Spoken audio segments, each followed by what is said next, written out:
Olá, sejam bem-vindas e bem-vindos a mais uma disciplina do curso de especialização em docência. Eu sou o Adilson e vou acompanhar vocês nessa disciplina ao longo das próximas 4 semanas. Sou professor titular do FMG, sou formado em letras, possuo mestrado em pedagogia profissional e doutorado em linguística e língua portuguesa. Recentemente, eu tive a oportunidade de fazer um pós-doutorado na área de ciências da educação. Minha experiência na educação profissional remonta à década de 1990, quando eu ingressei na então Escola Técnica Federal de Ouro Preto, em 1996. Desde então, venho atuando nos diversos níveis e modalidades de ensino do IFMG, atualmente no campus Ouro Branco. Portanto, como se pode notar, eu tive uma oportunidade de viver e de vivenciar presencialmente uma boa parte da história que vamos estudar nesta disciplina, pelo menos das últimas décadas. Essa nossa disciplina, que é denominada História e Fundamentos Sociofilosóficos da Educação Profissional. Bom, ao longo dessas próximas 4 semanas, vamos estudar aspectos inerentes à história da educação, de um modo geral, e da história da educação profissional, de modo mais específico. Não temos a pretensão de esgotar o tema, é claro. Não seria possível, concordo?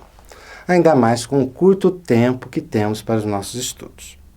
De todo modo, vamos fazer o possível para visitar, revisitar, inicialmente, a história da educação brasileira, desde o Brasil colônia até os dias atuais. Em seguida, nós vamos focalizar a educação profissional, que, afinal das contas, é o nosso objetivo. E vamos fazer uma retrospectiva desses aspectos, também de forma histórica, que nortearam todo o processo de constituição do nosso sistema de ensino profissionalizante. Finalmente, nós vamos dar atenção à criação e à expansão dos institutos federais no contexto atual da educação profissional do país. No entremeio dessa nossa viagem ao passado para a compreensão do nosso presente, nós procuraremos refletir de modo resumido sobre questões de ordem política, questões de ordem social, de ordem econômica e de ordem filosófica que se apresentaram como bases para os percursos trilhados nessa história. Evidentemente, todo o esforço empreendido aqui para dar conta desse objetivo é ainda incipiente e às vezes chega a ser mesmo limitado, devido principalmente às condições e à natureza do curso.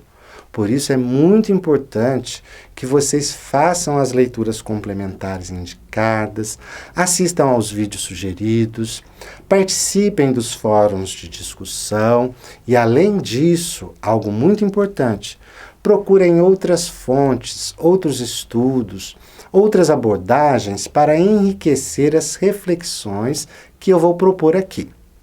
Apesar disso, eu espero sinceramente que este material que eu preparei para os nossos estudos seja suficientemente motivador para reflexões, aprofundamentos e, quem sabe, novas descobertas. A propósito, uma leitura que eu indico fortemente é esta aqui, História das Ideias Pedagógicas no Brasil, de Demerval Saviani. Demerval Saviani é uma das maiores autoridades no Brasil sobre o assunto. Bom, nesta primeira semana, o nosso objetivo é, em termos simples, rememorar a história da educação no Brasil, de modo a se construir um breve panorama dessa história, com uma abordagem despretensiosa, eu diria, em geral centrada em fatos marcantes para a compreensão global do tema. Não há pretensão, desse modo, neste breve panorama, de adentrar os meandros circunstanciais, políticos, econômicos que cercearam a constituição dessa história de maneira profunda e ou pormenorizada. Não daríamos conta de fazer isso, concordam? Pois é, Desde já, eu peço desculpas pela quantidade de datas que entremeiam o texto da apostila. Elas são importantes, muitas vezes, para situar o fato e, assim, facilitar sua compreensão. Então, nessa retrospectiva pontual e marcadamente factual, nós pretendemos, por exemplo, situar, não só historicamente, evidentemente, mas também ideologicamente e politicamente, alguns fatos importantes que nos ajudam a compreender determinados aspectos do contexto atual da educação brasileira. E mais especificamente, como nosso objetivo principal, da educação profissional. Um exemplo.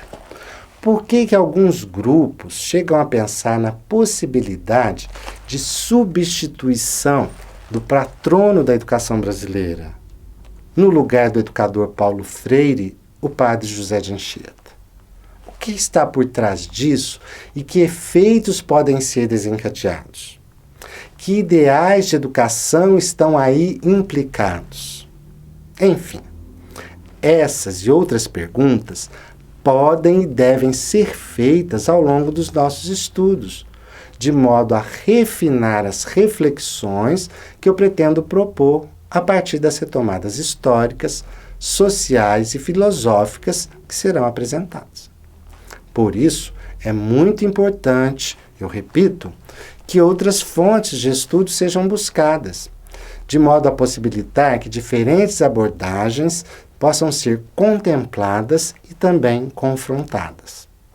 Afinal, é assim que o conhecimento histórico é construído, no debate e no embate sérios e comprometidos acerca dos fatos. Finalmente, desejo que tenhamos, então, bons estudos.